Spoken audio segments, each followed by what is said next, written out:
Peacocks. There are peacocks on this place. Nice.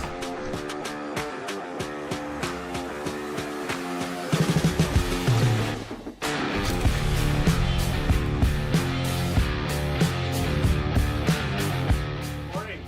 Great to see you. Welcome. Where did you get? I came into Hyderabad. Is it okay? Ready? No, thanks for making it work.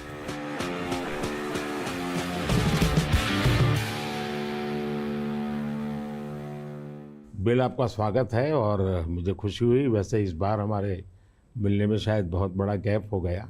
G20 की पहले हमारी काफ़ी बातें हुई थी और आपने देखा होगा कि G20 एक प्रकार से काफ़ी दाएं बाएं चल रहा था।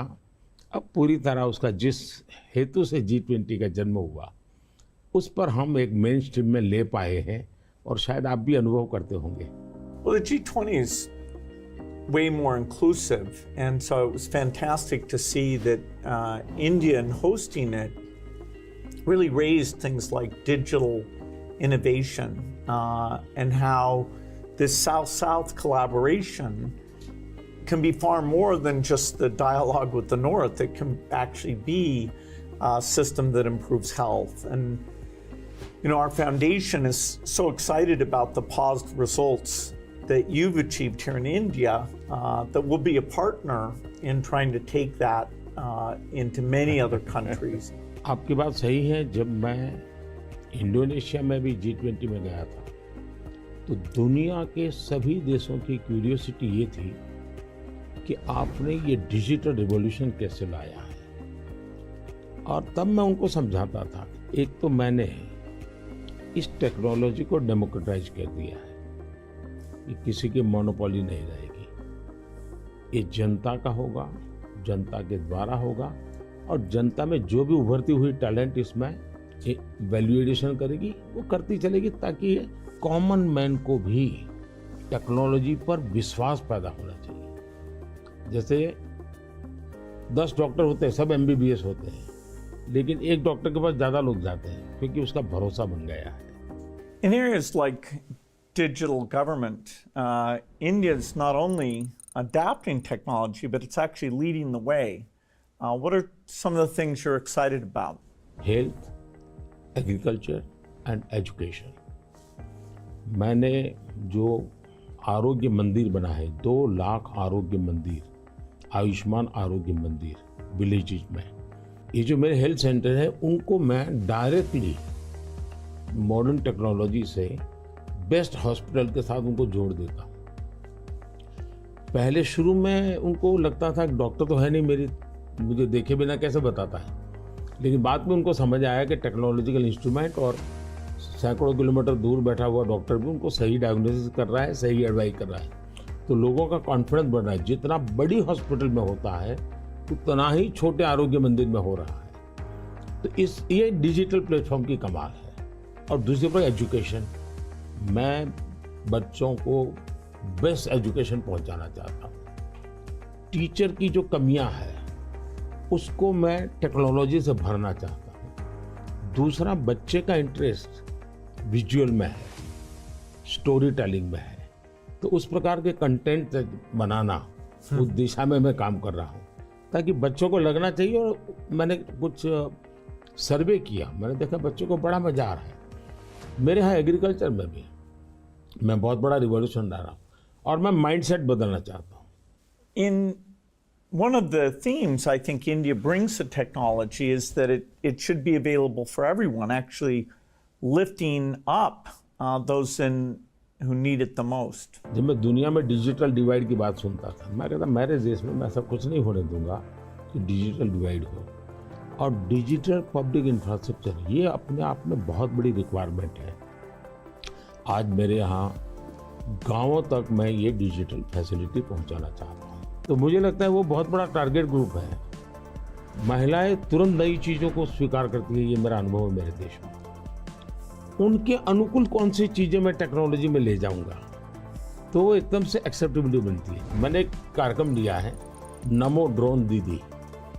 इसके पीछे मेरे 2 लक्ष्य हैं। एक तो मैं भारत के गांवों में 3 करोड़ महिलाओं को लखपति दीदी बनाना चाहूँ, और वो भी एक गरीब परिवार से। तो मैं एक साइकोलॉजिकल चेंज करना चाहता हूँ। ये छोटी छोटी चीज़ें नहीं, बड़ी चीज़ें करनी है। दूसरा, गांव में महिलाएं मतलब यही काम करेगी, भैंस को चराएगी, गाय को चराएगी, दूध दोहेगी, नहीं। मैं उसके हाथ में टेक्नोलॉजी देना चाहता हूँ। मैं साइकोलॉजिकल चेंज लाना चाहता हूँ। गांव के सब लोगों को लगना चाहिए कि ये हमारे गांव को बदल रही है। एग्रीकल्चर को मैं आधुनिक बनाना, वैज्ञानिक बनाना, ये जरूरत मैं देखता हूँ। और उसी लिए मैंने ड्रोन दीदी का, और बहुत सक्सेसफुल चल रहा है। मैं ड्रोन दीदी से इन दिनों बातें करता हूँ, उनको इतनी खुशी है। वो कहते हैं हमको साइकिल चलाना नहीं आता था, आज हम पायलट बन गए, हम ड्रोन चला रहे हैं। सोचने का तरीका बदल गया है।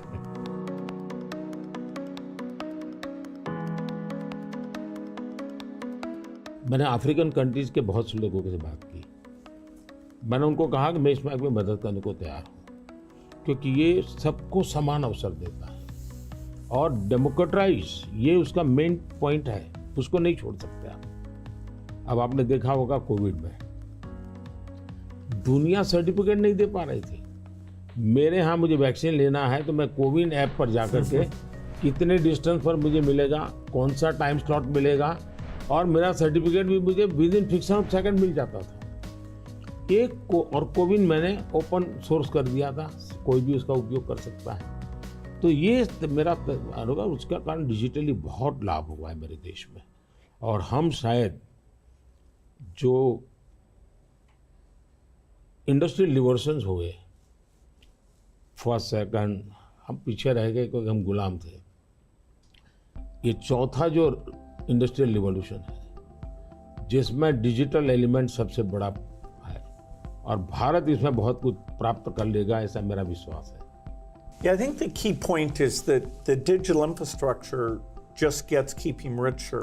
You know, a lot of people know about the identity system and the digital payment systems, and that the government, by taking virtually all the government payment programs now and digitizing those, that alone saved a lot of money, and it created access on a more equal basis. But now as you're moving into the different areas, advice for farmers, registering their land, tutoring for kids, and the health records, connecting all of those, that's kind of a second phase. And we're just at the beginning now of the third phase, where these advances in artificial intelligence will come on top of that and make the value even better. आपने सही कहा, AI का महत्व बहुत है। और मैं तो कभी कभी मजाक में कहता हूँ, हमारे देश में माँ को आई बोलते हैं, माता को बहुत से राज्यों में भाषा बोलते हैं आई। अब मैं कहता हूँ हमारे यहाँ बच्चा पैदा होता है तो आई भी बोलता है, AI भी बोलता है। वो इतना एडवांस हो गया है। अब देखिए मैं कैसे उपयोग करता हूँ, मैं आपको बताऊँ, जिसको देखकर आपको भी खुशी होगी कि कॉमन मैन कैसे AI का उपयोग कर सकता है। जैसे मैंने G20 में AI का बहुत उपयोग किया। मेरे पूरे G20 का परिसर था, उसमें पूरा का पूरा AI का उपयोग करके सारे इंटरप्रिटेशन की व्यवस्था मैंने AI से की। मैंने मेरे सभी ड्राइवर्स को मोबाइल फ़ोन पर ऐप डाउनलोड करवा दिया, उसके साथ बैठे हुए गेस्ट उनको करवा दिया। मान लीजिए वो फ्रेंच भाषा जानते हैं तो ड्राइवर के पास ऐप में फ्रेंच की व्यवस्था थी, वो ड्राइवर के साथ फ्रेंच में बोलते थे, ड्राइवर अपनी लैंग्वेज में सुनता था, ड्राइवर अपनी लैंग्वेज में जवाब देता था। यानी ड्राइवर के साथ कम्युनिकेशन किसी भी लैंग्वेज में वो कर सकते थे। मैंने अभी एक प्रयोग किया, मैं काशी तमिल संगम में कार्यक्रम करता हूँ, तो काशी में तमिलनाडु के लोग आए हुए थे, तमिल भाषा मैं बोल नहीं सकता हूँ, तो मैंने AI का उपयोग किया। मैं हिंदी में बोला और सबने मेरा भाषण तमिल में सुना AI के द्वारा। उसी I am using my NaMo app, और मैं AI का बड़ा उपयोग करता हूँ और मेरे लिए पूरे देश में बहुत काम आता है। ये मेरा फोटो बूथ है। अब आप सेल्फी ले लीजिए इस पर, टेक द सेल्फी। Okay.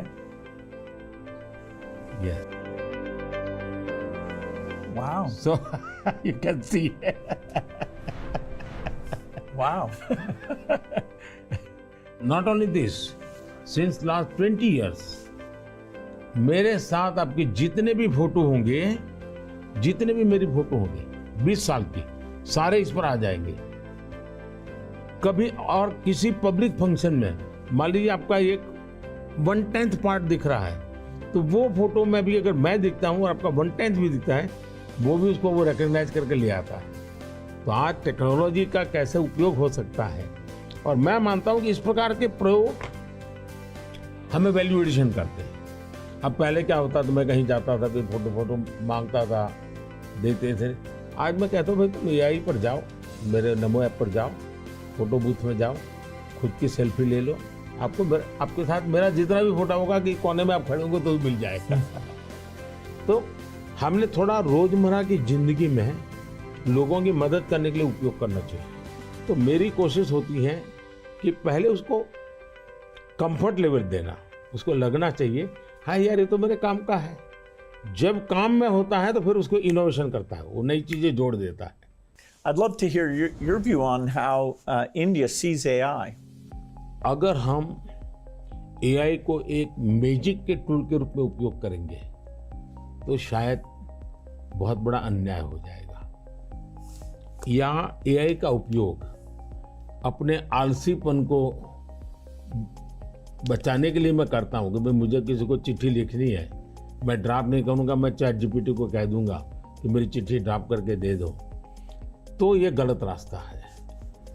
मुझे तो ChatGPT के साथ कंपटीशन करना चाहिए, मैंने उसके साथ लड़ाई लड़नी चाहिए कि नहीं तुम ठीक नहीं कर रहे हो, तुम ये शब्द की जगह ये क्यों नहीं लाए, तो मैं AI से आगे जाने की कोशिश करूँ। अब जैसे हमारे यहाँ बहुत सारी लैंग्वेजेज हैं, बहुत सारी बोलियां हैं, मैं AI को कहता हूँ आप इन बोलियों को पकड़िए। मेरे एस्ट्रोनॉट्स को इंट्रोडक्शन के लिए गया था, तो हमारे एस्ट्रोनॉट्स किस प्रकार से काम करने वाले थे, तो रोबोट से मैं बात कर रहा था। मैंने रोबोट से काफ़ी बातें की और मैंने देखा कि मैं अलग अलग टोन में बोलता था, थोड़ा लहजा बदल के बोलता था, और मैं देख रहा था कि वो मुझे प्रॉपर रिस्पॉन्ड कर रहा था। फिर मैंने उसका नाम बदल करके पूछने की कोशिश की, तो फिर उसने रिस्पॉन्ड नहीं किया। तो मैंने कहा आपका AI, मैंने 3 मिनट 4 मिनट बात किया, अभी तक वो मेरी आवाज़ को रिकॉग्नाइज नहीं कर पाया। जब तक मैं उसका नाम नहीं बोलता हूँ वो मुझे रिस्पॉन्ड नहीं कर रहा। मैं वो चाहता हूँ कि मेरे आवाज़ को सेंस करे, और भले ही मैं उसका नाम न बोलूँ लेकिन वो मेरे से बात करे। तो उन्होंने कहा ठीक है विल डू दिस। तो मैं हर बार नई चैलेंज देता रहता हूँ। Yeah, it's early days in AI, and I think everyone who uses it, in the same day you're surprised at how good it is, and you're also surprised at how bad it is. It'll do things you think are hard, and then it'll fail to do some things you think are easy. I started my trip here in Hyderabad, which was a nice occasion because Microsoft is celebrating 25 years in the country, and that's been such a fantastic experience. So I was definitely challenging the team there. Hey, we have to make the accuracy better. And for now, it's like a co-pilot. It helps suggest things, but the final decision about medicine or the letter you want to write, the final decision, we still have to review that, even though it may make us a bit more creative and a bit more productive. It seems like AI is a huge opportunity, but there's some challenges that come with that. How do you think India will approach that? देखिए AI ने जो challenges खड़ी की है, वो मैंने देखा है कि इतनी अच्छी चीज अगर प्रॉपर्ली ट्रेन किया बिना किसी के हाथ में दे दी जाए तो वो मिसयूज होने की संभावना ज़्यादा है। अब मैंने AI से जुड़े सारे ब्रेन से उनसे भी बात की। मैंने कहा शुरू में हमने कोई भी AI जनरेटेड चीज़ है तो उस पर आना चाहिए वाटरमार्क, कि ये एआई जनरेटेड है ताकि कोई मिसगाइड ना हो, और ये बुरी चीज नहीं है, सिंपली इट्स एआई जनरेटेड, तो मैं उसका वैल्यू समझ लूंगा। डीप फेक भारत जैसे डेमोक्रेटिक कंट्रीज में और इतनी विशाल कंट्री में कोई एक डीप फेक में कुछ भी चीज डाल दे, जैसे मेरे ही वॉइस में कुछ ऐसी गंदी चीज डाल दे, तो शुरू में तो लोग मान जाएंगे, तो बहुत बड़ी आग लग जाएगी। तो ये जरूरी है कि डीप फेक एआई जनरेटेड और ये सोर्स है, ये आज शुरू के दिनों में, आगे चल करके क्या होगा जरूरत नहीं पड़ेगी शायद, लेकिन ये हमने कुछ डूज एंड डोंट्स उस पर सीरियसली सोचना पड़ेगा। उसी प्रकार से मैं एआई से पहले काम वो लूं जिसकी मेरी महारत हो, मेरी महारत हो और मैं थक गया हूं सो जाऊं वो कर लेगा, तो वो ठीक नहीं है। जैसे हम कह देते कि भाई तुम 5 बजे उसको फोन लगा देना, तो यही कर देगा, या मैं कह दूंगा कि मेरा वो गाना मुझे सुना दो, तो वो कर देगा। तो मुझे पता होना चाहिए ना कि भाई मुझे इस समय किस गाने को सुनने की जरूरत है, मेरे लिए क्या रिक्वायरमेंट है।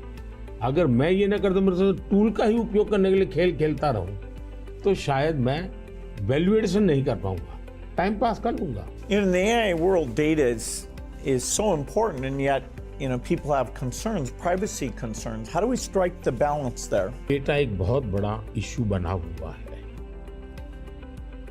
हमने उसकी सिक्योरिटी भी देखनी चाहिए। भारत में कानूनी व्यवस्था तो की है, लेकिन लोगों को भी अवेयर करना पड़ेगा। अब जैसे मैंने आज हमारे देश में यूनिवर्सिटीज वगैरह सारे सर्टिफिकेट क्लाउड में रखवा देता हूँ, ताकि खर्चा भी बचता है और जो भी रिक्वायरमेंट मिल जाती है।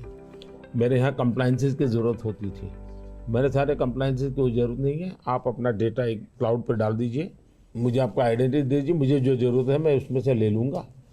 तो मैं नागरिकों का ईज ऑफ लिविंग के लिए टेक्नोलॉजी का बहुत उपयोग कर रहा हूँ। दिनों सर्विसेज के लिए पहले करता था, अब मैं ईज ऑफ लिविंग के लिए कर रहा हूँ। Yeah, data is definitely, it's going to be very exciting that we'll be able to preserve privacy and still learn a lot from the data. Like which crop should you plant? If we get all the data from the farmers without their names, so we don't invade their privacy, but giving better farmer advice, or seeing here in India, the top 10% of teachers are so good, and saying, okay, what are they doing, and how do we spread that to the other people? Or even if there's some new nutrition approach, sometimes it works and sometimes not. And so because you have the medical record, the ability to kind of track and say, okay, this is working very well, or this isn't, we can be a lot smarter without threatening individual privacy. मैं इसको दो तरह, एक हमें common man को भी quality data के लिए ट्रेन करना पड़ेगा। हमारे डेटा में क्वालिटी होनी चाहिए, क्लैरिटी होनी चाहिए। दूसरा, डेटा ओनर को मालूम होना चाहिए कि जो मेरे से डेटा मांग रहा है वो किस काम के लिए मांग रहा है। अगर वो उसके साथ एग्रीमेंट करके उसमें से कमाई करना चाहता है तो उसको अलाउ करना चाहिए कि और पहला, उसको प्रायोरिटी रिसर्च के लिए होनी चाहिए। रिसर्च के डेटा की वैल्यू ज़्यादा ना हो, ताकि वरना रिसर्च बहुत महंगा हो जाएगा। और रिसर्च करने वाले इंस्टीट्यूट ने भी उसको एश्योरेंस देना चाहिए कि तेरे डेटा का मैं जो उपयोग कर रहा हूँ वो इसी काम के लिए होगा, ये ग्लोबल गुड के लिए है, कॉमन मैन के गुड के लिए है। तो मैं मानता हूँ दुनिया में कोई भी व्यक्ति इनकार नहीं करेगा। I think it's interesting that some of these digital systems create efficiency by getting rid of the middleman, and that's super beneficial. मैं तो कभी कभी कहता हूँ कि मैं ऐसी सरकार चलाना चाहता हूँ एज फार एज मध्यम वर्गीय जो वर्ग है उसकी जिंदगी से सरकार बाहर निकल जाए, उसकी जिंदगी में सरकार की कोई ज़रूरत ही ना हो। जो गरीब है जिसको सरकार की ज़रूरत है वहाँ सरकार भरपूर हो, लेकिन जिसको कोई ज़रूरत नहीं, बिना कारण सरकार जा कर के उसको कोई ये लाओ वो लाओ, ये करो वो करो करती रहती है, तो वो बंद हो जाएगा। और इसलिए मेरी कोशिश यही है कि हमारा प्रयास यही रहेगा कि हम इसको करें। In 2015, one of the great things we did together was you came to Paris for that mission innovation. That was fantastic. Yes. Climate के संबंध में हम दोनों के विचार एक ही प्रकार के हैं और आपने बहुत सक्रियता से भूमिका भी अदा की। तो उस समय ओबामा, आप, मैं और फ्रांस के प्रेसिडेंट हम मिले थे और तब हम लोगों ने डिटेल में चर्चा की थी हम इसको वे फॉरवर्ड कैसे ले जाएं। लेकिन दुर्भाग्य से वो बात ज़्यादा आगे चली नहीं। लेकिन G20 के बाद क्लाइमेट को लेकर एक वातावरण बना है कि भाई सब लोग अपनी अपनी जिम्मेवारी अदा करेंगे। तो जो हमने बीज बोए थे और जिसमें आपकी भी बहुत बड़ी भूमिका थी, वो अब कुछ वटवृक्ष के रूप में सामने आएगा ऐसा मुझे लग रहा है। मैं समझता हूँ क्लाइमेट एक ऐसा विषय है जरा खुले में जाकर के हम लोग बात करते हैं।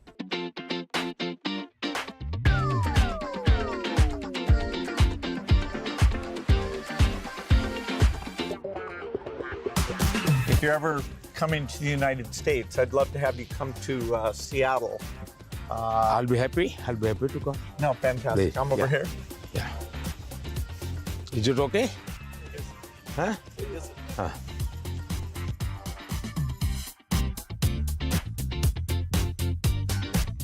क्लाइमेट को लेकर के हम बात कर रहे थे। भारत, मुझे बहुत खुशी है कि हम रिन्यूएबल एनर्जी के क्षेत्र में बहुत तेज़ी से आगे बढ़ रहे हैं। सोलर एनर्जी, विंड एनर्जी, हम काफ़ी काम, हम न्यूक्लियर के अंदर काफ़ी तेज़ी से आगे बढ़ना चाहते हैं। उसी प्रकार से ग्रीन हाइड्रोजन को हम बहुत तेज़ी से आगे बढ़ना चाहते हैं। मैं तमिलनाडु में था तो हमने एक हाइड्रोजन से चलने वाली बोट मैंने वहाँ से रवाना की, जो काशी में मेरे जो टूरिस्ट आते हैं उनके लिए ये एनवायरनमेंट फ्रेंडली, पॉल्यूशन फ्री ये बोट काशी से अयोध्या के लिए चलाने के लिए मैंने सोचा है, ताकि क्लीन गंगा की मेरी जो मूवमेंट है उसको भी मदद मिलेगा, एनवायरनमेंट कॉन्शियस सोसाइटी के लिए भी वहाँ से एक मैसेजिंग होता रहेगा।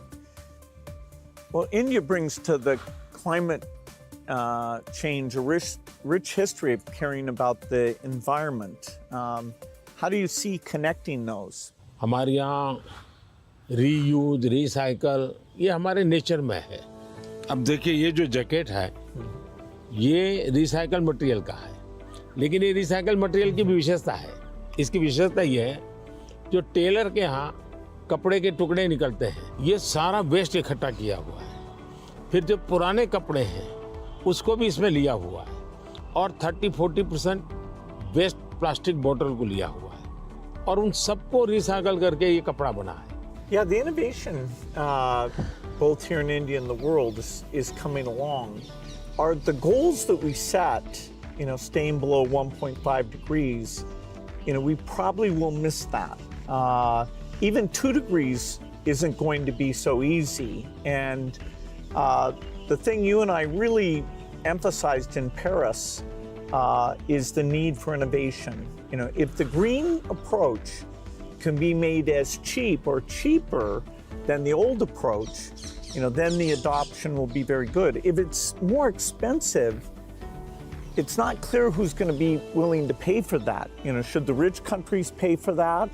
It's not fair to tell India to slow down, building basic infrastructure just because the West had those emissions. But you'll have to have some adaptation because there will be some warming, particularly which farmers will have to take into account. मुझे लगता है कि हमने 2-pronged strategy की तरफ जाना चाहिए। एक तो है इनोवेशन, और इनोवेशन में हमारी जो रिक्वायरमेंट्स हैं वो क्लाइमेट फ्रेंडली कैसे हो, नेचर फ्रेंडली कैसे हो, उसमें इनोवेशन हो। भारत ने अभी अपने इस बजट में 1 लाख करोड़ रुपए का कॉर्पस फंड बनाया है और यंग जनरेशन को हमने कहा है कि आप इनोवेशंस के लिए आइए। 50 साल तक इंटरेस्ट फ्री लोन हम देंगे और आप इनोवेशन कीजिए। 1 लाख करोड़ रुपए का जो अपकमिंग टेक्नोलॉजीज है, फ्यूचरिस्टिक टेक्नोलॉजी है, उस पर आप रिसर्च करिए, इनोवेशन कीजिए। तो मैं एक तरफ उनको प्रोत्साहित कर रहा हूँ। लेकिन दूसरी एक बात है जिसको गंभीरता से ले, और ये वो लाइफस्टाइल। और इसलिए मैंने मिशन लाइफ शुरू किया है। और मैं जब लाइफ कहता हूँ तब लाइफस्टाइल फॉर एनवायरनमेंट, क्योंकि हमारी रोजमर्रा की जिंदगी में अगर हम क्लाइमेट फ्रेंडली लाइफस्टाइल स्वीकार नहीं करते, प्रो नेचर हम जीवन नहीं जीते हैं, तो हम बाहरी कितने ही प्रयास क्यों न करें, हम नए नए इनोवेशन करेंगे, नई नई चीजें जोड़ते जाएंगे, हम अपनी जिंदगी को ऐसी कैसे बनाए। अब हमारा मुसीबत क्या है, हमारा प्रगति का आंक क्या, तो भाई कौन सा देश कितना स्टील उपयोग करता है, कौन सा देश पर कैपिटल कितना एनर्जी कंज्यूम करता है, उसके आधार पर उस देश की इकोनॉमी में जा। अगर ये पैरामीटर रहेंगे तो फिर वो इलेक्ट्रिसिटी कंज्यूम करने के लिए कोशिश करेगा, स्टील कंजम्पशन की कोशिश करेगा, फिर स्टील उत्पादन के लिए लगेगा, तो स्टील उत्पादन में कार्बन का प्रॉब्लम करेगा। मतलब हमने हमारी सोचने के तरीकों बदलना पड़ेगा। जब सोचने के हमारे पैरामीटर, जिंदगी के पैरामीटर, प्रगति के पैरामीटर हमने क्लाइमेट फ्रेंडली बनाने चाहिए। आज हमारे प्रगति के सारे पैरामीटर एंटी क्लाइमेट है। बिजली कंजम्पशन के आधार पर प्रगति नापी जाती है, स्टील कंजम्पशन के आधार पर प्रगति नापी जाती है। Yeah, I've been interested in your discussions about green GDP. Update me on your thinking. मैं तो कहता हूँ दुनिया को ग्रीन जीडीपी के कंसेप्ट को डेवलप करना चाहिए कि भाई तुम्हारी टोटल जीडीपी में ग्रीन जीडीपी कितनी है, टोटल रोजगार में ग्रीन रोजगार कितने हैं। हम एक नया आखिर टर्मिनोलॉजी बदलनी चाहिए दुनिया की। तो मैं समझता हूँ कि समस्या का समाधान हो सकता है, लेकिन अगर मैं कहूँगा मैं तो जितना उपयोग करता हूँ करूँगा, मैं तो इतनी बिजली उपयोग करूँगा, मैं इतना पानी बर्बाद करूँगा, मैं ये करूँगा। Now, getting consumers involved in this, where they prefer the product that's the clean product when they're buying a car, when they're buying any product, and changing their food consumption. Even if they don't go all the way to be a vegetarian, they can eat less beef and more chicken, or less chicken and more fish. They can moderate quite a bit, and we know that also has some health benefit as well. Not only that, मैं तो कहता हूँ vegetarian में भी सोचने की improvement जरूरी है। वेजिटेरियन में जैसे मिलेट, मैं यूएन के साथ मिलकर के मिलेट ईयर मनाया। मिलेट का फायदा यह है कि एक तो बिल्कुल बंजर भूमि में मिलेट पैदा होता है, मिनिमम पानी चाहिए, कोई फर्टिलाइजर नहीं चाहिए, और ये सबसे उत्तम प्रकार का फूड है, ये सुपर फूड है। अगर हम मिलेट को प्रमोट करते हैं तो वेजिटेरियन होने के बावजूद भी बहुत सी चीजें हैं जो ज्यादा नुकसान करने वाली है, उसमें भी अगर मिलेट पर शिफ्ट करते हैं तो बहुत फायदा हो सकता है। Yeah, when I was in Odisha, they were talking about how millet had been popular a long time ago, and then it came out of favor, and now there's a joint program with the foundation and the government. It's coming back up, and they even took me to some shops where the women were there showing these very nutritious, and actually they tasted good to me, millet crops. So that's a good message for the मैं world. देख रहा हूँ जी, millet में इतना बढ़िया production आना शुरू हो गया, अच्छी अच्छी कंपनियां मिलेट प्रोडक्ट में आ गई, और एक प्रकार से उसका वैल्यू एडिशन हो गया। मैं और कॉमन अब फैशन हो गई। हमारे यहाँ 5 स्टार होटल में जाइए तो मिलेट का मेनू अलग देते हैं, नॉर्मल वेजिटेरियन फूड का मेनू अलग देते हैं, और ज़्यादा तो लोग मिलेट मेनू पर, और उसके कारण मेरे छोटे किसान की इनकम भी बढ़ी है और पानी बहुत बचत हो रही है, तो बहुत बड़ा फायदा होने लगा है। Well, during the pandemic, it was fantastic that the vaccines got invented, and India made a lot of those. Sadly, in many countries, the fear of vaccination and even rumors about vaccines became a big problem. And you had actually very little of that here in India. So I'm curious, how did you manage the communication, and why do you think it came out better here? बहुत ही बढ़िया सवाल आपने पूछा है। एक तो मैंने virus के खिलाफ ये लड़ाई जो है, ये हम सबकी है, ये लोगों को प्रशिक्षित करने पर बल दिया। ये वायरस वर्सेस गवर्नमेंट नहीं है, ये लाइफ वर्सेस वायरस की लड़ाई है। ये पहली मेरी फिलॉसफी थी। दूसरा, मैं डे 1 से कम्युनिकेट करने लगा सबसे डायरेक्ट, मेरे देश के लोगों से बात। मैं खुद सारे प्रोटोकॉल पब्लिकली फॉलो करने लगा। सब चीजें पब्लिकली मैं उदाहरण के रूप में जाने लगा लोगों के सामने। फिर मैंने कहा भाई ताली बजाओ, थाली बजाओ, दिया जलाओ। हमारे देश में इसकी बड़ी मजाक करने के प्रयास हुआ, लेकिन मुझे लोगों को विश्वास में लेना था कि भाई हमें ये लड़ाई साथ लड़नी है। जब ये विश्वास बन गया कि हमें अपनी जिंदगी बचानी है और औरों की जिंदगी बचे, इसमें मदद करनी है, तो एक प्रकार से मास मूवमेंट बन गया। और उसके कारण मुझे बाद में जो भी चीज कहता था देशवासियों को, वो मुझे मदद करते। फिर मुझे क्वेश्चन नहीं करते थे कि मास्क लगाना चाहिए कि नहीं लगाना चाहिए, उनको लगता था। और लोग भी एक दूसरे को कहते थे मास्क लगाओ। तो ये जन आंदोलन बन गया। एंड डेमोक्रेटिक वे में डंडे से काम नहीं होता है। आप लोगों को एजुकेट कीजिए, उनको कन्विंस कीजिए और उनको साथ लेकर के चलिए। ये मेरा बहुत बड़ा अभियान रहा और उसके कारण मुझे वैक्सीन में बहुत बड़ी सभा, किसी ने मुझे रोका नहीं। आर्थिक रूप से मुझे बहुत बड़ा बोझ आया क्योंकि मुझे वैक्सीन बनाने में रिसर्च करनी थी। फिर विश्वास दिलाना था कि यही वैक्सीन चलेगी, तो मैं खुद सबसे पहले वैक्सीन लेने लग गया। और मेरी 95 एज की मेरी माँ थी उस समय, मेरी माँ ने भी पब्लिकली वैक्सीन लिया। तो मैंने उदाहरण करके दिखाया, तो लोगों को भरोसा पड़ा कि भाई ये जिंदगी बचा सकती है।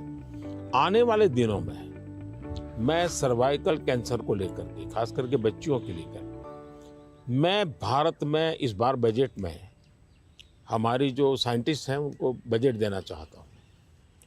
और मैं उनको कहना चाहता हूँ इसमें भी आप लोकल रिसर्च कीजिए, वैक्सीन बनाइए और बहुत ही कम पैसों में मैं मेरे देश की सभी बच्चियों का वैक्सीनेशन करूँ और किसी भी बच्ची को कैंसर की संभावना ही न रहे वो स्थिति पैदा करूँ। उस दिशा में इन दिनों मैं काम कर रहा हूँ। जब मेरी नई सरकार बनेगी तो मैं सबसे पहले उस दिशा में काफ़ी पैसे रिसर्च में लगाना चाहता हूँ ताकि मेरी बच्चियों की जिंदगी बचे। मैं एक इंटरेस्टिंग बात बताना चाहता हूँ। सरदार वल्लभ भाई पटेल 1930 के आसपास अहमदाबाद म्युनिसिपल कॉरपोरेशन, उस समय नगर पालिका होती थी, उसके मेयर थे। और उस समय एक एपिडेमिक की स्थिति पैदा हुई, वैक्सीनेशन करवाना था। कुछ लोगों ने रिलीजियस कारणों से उस समय वैक्सीन लेने से मना कर दिया, रेजिस्ट किया। तो सरदार वल्लभ भाई पटेल ने बड़ा कड़ाई की और कंपल्सन किया कि भाई मुझे सारे की जिंदगी बचानी है। यानी ये रेजिस्टेंस दुनिया के हर देश में सदियों से चला आया रहा, लेकिन अगर उसको ओपन अप करके हम करें तो शायद ठीक हो जाता है। तो मैंने सुना है कि आप गुजरात स्टैच्यू ऑफ यूनिटी पर जा रहे हैं, आपने शायद उसके विषय में कुछ पढ़ा होगा, आपने जाने का कार्यक्रम बनाया है तो। No, I'm very much looking forward to that. You know, I understand it's quite grand, much bigger than the Statue of Liberty. So that'll be fun to see. And also to meet some of the women's groups there and hear how they've gotten involved in tourism or how they see all the work that they do. इसकी बड़ी interesting story है, background information मैं आपको देना चाहूँगा। सरदार वल्लभ भाई पटेल की विशेषता ये रही थी, भारत को एक करने में उन्होंने बहुत बड़ी भूमिका निभाई थी, यूनिटी में बहुत बड़ा रोल किया। तो मैं जब गुजरात का मुख्यमंत्री था, मैंने एक मास मूवमेंट शुरू की। मैंने लोगों को अपील की कि हर गांव से मुझे खेत में जो उपयोग किया है औजार, उसका लोहे का टुकड़ा चाहिए।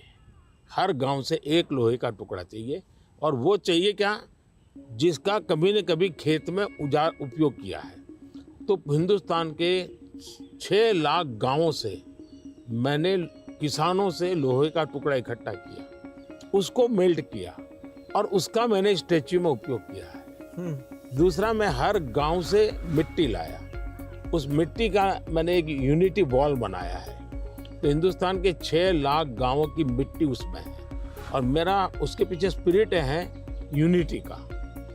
हमने इतने बड़े देश की विविधताओं के बीच में एकता कैसे बनानी, उसके लिए मैंने स्टैच्यू बनाया। और स्टैच्यू ऑफ लिबर्टी से ये डबल साइड का है, ये दुनिया का सबसे बड़ा ऊंचा स्टैच्यू, और कम से कम समय में बनाया।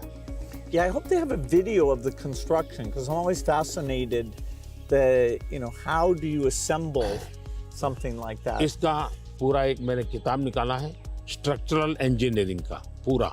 Okay. फिर फाउंडेशन स्टोन से लेकर के अब तक टेक्नोलॉजिकल इंप्रूवमेंट कैसा हुआ उसका डिटेल स्टोरी है, वीडियोग्राफी भी है और बुक फॉर्म में भी है। वो मैं अपनी टीम को बताऊंगा, वो आपको मिले, क्योंकि ये सच में, और मैंने सभी इंजीनियरिंग स्टूडेंट को वहाँ स्पेशली ले जाता था कि वो ये स्ट्रक्चरल इंजीनियरिंग का स्टडी करेंगे, इतना बड़ा काम कैसे हो रहा है, और वो बहुत ही उनका इंटरेस्टिंग था। वो अभी मैंने गुजरात में हिंदुस्तान का सबसे बड़ा सी केबल ब्रिज का उद्घाटन किया, हिंदुस्तान का सबसे बड़ा। तो मैंने इंजीनियरिंग स्टूडेंट को कहा तो वहाँ जाइए, उसका स्ट्रक्चरल इंजीनियरिंग का स्टडी कीजिए, क्योंकि मैं ये हमेशा इन चीज़ों में चाहता हूँ कि चीज़ें बना करके छोड़नी नहीं है, मैं उसमें इंस्टीट्यूशनलाइज करना चाहता हूँ, नई पीढ़ी को तैयार करना चाहता हूँ। So over our careers, technology's gotten so much better. I'm just curious in terms of your journey of using, PCs or phones or different types of software. Was there something that really drew you in, or what's that been like? एक तो मुझे पागलपन है technology का, खुद expert नहीं हूँ, मेरी क्यूरियोसिटी रहती है, बालक की जैसे रहती है वैसी रहती है। मुझे बहुत याद है, बहुत पहले मेरे पास एक गैजेट था, हाथ में रखने वाली छोटी सी डायरी थी, अच्छी थी लेकिन थोड़ा वेट था। मैं बहुत साल पहले यूएसए गया था, तो जब यूएसए गया तो मैं कई बड़े मॉल में जाता था, लेकिन मैं टेक्नोलॉजी वाली दुकान पे जल्दी जाता था। तो मैंने उनको कहा भाई ये इसका लेटेस्ट वर्जन कोई है क्या, तो वो देखता रह गया ये क्या है, बोले अभी तो हमारे देश में ये आया नहीं है, तो ये भी तो अभी आया नहीं, तो अगला वर्जन कहाँ से आएगा। तो मैं इतना एडवांस चीज़ों को ढूंढता रहता था, देखता रहता था, लेकिन मैं टेक्नोलॉजी का गुलाम नहीं हुआ, मैं किसी से बंधा नहीं हूँ। मैं पानी के प्रवाह की तरह नई चीज़ों को खोजता रहता हूँ, ढूंढता रहता हूँ, और कहीं पर मुझे सुनता हूँ तो मैं ले आता हूँ, और शायद मुझे जल्दी से करने का भी शौक है, उसको मैं जल्दी से जल्दी कैसे लाऊं, जल्दी कैसे करूं। जैसे एआई दुनिया के चर्चा करने लगी तो मैं एआई के पीछे मैं क्या कर सकता हूं। दूसरा, मेरा ध्यान किसी चीज़ को देखता हूं, उसका मल्टीपल यूटिलिटी क्या होती है, और मेरी सब फैकल्टी उस पर काम करना शुरू कर देती है। मैं कोई चीज़ देखता हूँ तुरंत मेरे नहीं ये नहीं, ऐसा करो ऐसा करो ऐसा करो। तो ये शायद मेरा गॉड गिफ्टेड मेरा नेचर है। जो मैं समझता हूँ हमारे जो दर्शक हैं उनको शायद कुछ ऐसी चीज़ें हैं सुनना बहुत अच्छा लगेगा। आपकी ज़िंदगी के विषय में जो सुना है कि भाई गैरेज में आपने ज़िंदगी की शुरुआत की और वहाँ से यहाँ पहुँचे, उस जन्म में सबसे संतोषजनक पल कौन सा आया होगा? I'm so lucky. I was born at a time when the chip miracle happened. I got a very good education. I have kind of an optimistic view, so dropping out of school to take risk didn't seem that dangerous to me. I have to say, though, the most exciting thing is when you see people using the technology. When you go into a classroom and you see people using it. In a certain sense, I always wanted software for my own curiosity, and that I could take courses online and all that, and to see that other people, not only does it work for them, but it's kind of empowering them. That's been very gratifying. We still have a lot of limitations, but in that event with all the Microsoft India employees, it was kind of a milestone to see, okay, what had been a dream now was a group of brilliant people taking it to the next level. कौन सी किताब होगी जिसने आपको बहुत प्रभावित किया होगा? Well, I think the one, and people are going to read one, is Steven Pinker wrote one called The Better Angels of Our Nature. If you learn about the world, you see all the shortcomings. Children are still dying, and it can actually, the more you learn, it can seem very bleak. But the truth is, we have made incredible progress.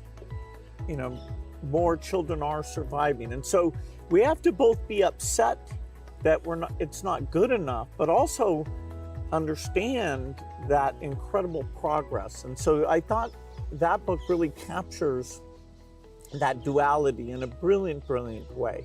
One question I've always wanted to ask you is, you're one of the hardest working people ever, but I'm just curious, when you do want to relax, do you have a game or something that helps you to take time off? मेरे यहाँ relaxation auto pilot है और वो मेरे जिंदगी को मिली हुई एक स्पिरिचुअल प्रसादी है मेरे गुरुजनों से, जो मुझे बहुत बड़ी ऊर्जा देती है। काम ज़्यादा कर सकता हूँ, करता हूँ, वो मेरा कोई फिजिकल एनर्जी के कारण है ऐसा मुझे नहीं लगता है, मेरे कमिटमेंट के कारण है। मेरे मन में हमेशा एक इमोशनल अटैचमेंट है कि जो मिशन मेरे सामने है मैं उसको जीता हूँ, मैं मिशन के लिए जुड़ जाता हूँ, इसलिए मुझे और कुछ दिखता नहीं है। तो एक तो ये वो कारण है। दूसरा, मेरा शरीर का ट्रेनिंग ऐसा हो गया, I can say body training. जैसे मेरी बहुत कम नींद है, मैं लेट नाइट तक काम कर सकता हूँ, मैं आज भी बहुत जल्दी उठ जाता हूँ और मैं हमेशा फ्रेश रहता हूँ। और ये कारण था मेरा, जब एक कालखंड था जब मेरा हिमालयन लाइफ था, तो उसमें एक हमारी परंपरा रहती थी, जो संन्यास्त परंपरा में ब्रह्म मुहूर्त में स्नान करना, तो करीब 3:20 3:40 के बीच में होता है सुबह मॉर्निंग में। तो मैं उन चीज़ों से बड़ा आदी बना हुआ था, तो मेरा बॉडी एक प्रकार से ट्रेंड हो चुका है और इसलिए मुझे रिलैक्स करने के लिए कुछ एक्स्ट्रा किसी चीज़ की ज़रूरत नहीं पड़ती। और उसके कारण एक कमी भी है कि मैं कोई एक्स्ट्रा एक्टिविटी जानता भी नहीं हूँ, क्योंकि मैं इसी में लगा रहता हूँ, अपने काम में नया नया करता रहता हूँ। तो ये एक अच्छाई भी है, कमी भी है। Well, we've had fantastic partnership working together, and I see many opportunities to do even more. So look forward to talking again, whether it's the next time I'm here or hopefully I'll see you in Seattle sometime. मुझे बहुत अच्छा लगा और कई विषयों पर ऐसे गप्पे मारने का मौका मिला। वैसे भी जब भी मैं आपके साथ मिला हूँ, मैंने आपका काफ़ी समय भी लिया है हमेशा, क्योंकि आप पूरी दुनिया घूमते हैं, आपके मन में गरीबों के लिए कुछ करना, न्यूट्रिशन में कुछ करना, एजुकेशन में कुछ करना, हेल्थ में करना, ये मैंने फील किया है कि आप मन से कमिटेड हैं। तो मुझे हमेशा लगता है कि आपके पास नए विचार होते हैं, नए, और आज भी आप नए विचारों के लिए उत्साहित होते हैं। आप आराम से ज़िंदगी गुजारना नहीं चाहते, तो इसलिए मुझे हमेशा आपके साथ बात करना अच्छा लगा है और मुझे हमेशा कुछ न कुछ जानने को मिला है, सीखने को मिला है। और मैं सोच भी नहीं सकता हूँ कि आपका राजनीति से कोई लेना देना नहीं है। मैं पूरी तरह राजनीति में डूबा हुआ व्यक्ति हूँ, लेकिन हमारे बीच में ऐसी वेवलेंथ है कि हम दोनों अगर साल में 4-6 बार नहीं मिलते तो कभी महसूस होती है। लेकिन आज आए, आप समय निकाला, मुझे बहुत अच्छा लगा। मैं आपका बहुत आभारी हूँ। Thank you. Thank you. Sir. Thank sir. Thank you. Thank you.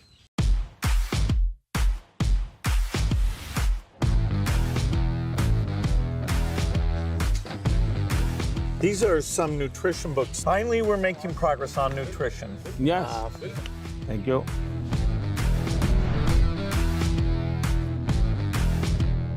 Tamil Nadu में थुट्टीकोटी, वहाँ पर ये मोती बनाते हैं और एक प्रकार से पर्ल सिटी के रूप में जाना जाता है। बहुत बड़ा काम वहाँ के फिशरमैन करते हैं। मैं गया था, मैंने सोचा आज आपको ये दिखाऊंगा भी और आपके लिए ले जाऊंगा। Very generous. Thanks so much. Bharat में वैसे टेराकोटा एक बहुत पुरानी परंपरा है, लेकिन ये तमिलनाडु का आर्ट है। ये बहुत पॉपुलर होता है, मंदिरों में रहता है, घरों में भी रहता है, पूजा के लिए भी इसी प्रकार की विशेष चीज़ें बनाते हैं वहाँ। ये हैं पश्मीना स्क्राफ्ट है और ये हमारे यहाँ बहुत ही पॉपुलर है कश्मीर में। ये केसर है, ये भी कश्मीर का है। सारा किसानों का ये पूरा वैल्यू एडिशन होता है और बहुत ग्लोबली एक्सपोर्ट होता है ये। हमारे यहाँ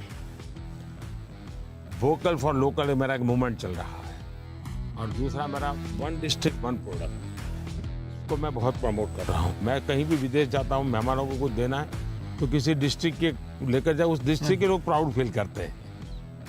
ये दार्जिलिंग चाय है, ये नीलगिरी चाय, और मैंने देखा आपने चाय पे चर्चा की। That was fun. Yeah. और ये सारी वन डिस्ट्रिक्ट वन प्रोडक्ट में बहुत ही पॉपुलर हो रहा है आजकल। तो मैं चाहूँगा ये सब आपको, मेरी यादें आपके साथ रहें। Yes, you're very generous. I look forward to that. It'll remind me of Thank you. our time together. Thank you. Thank you.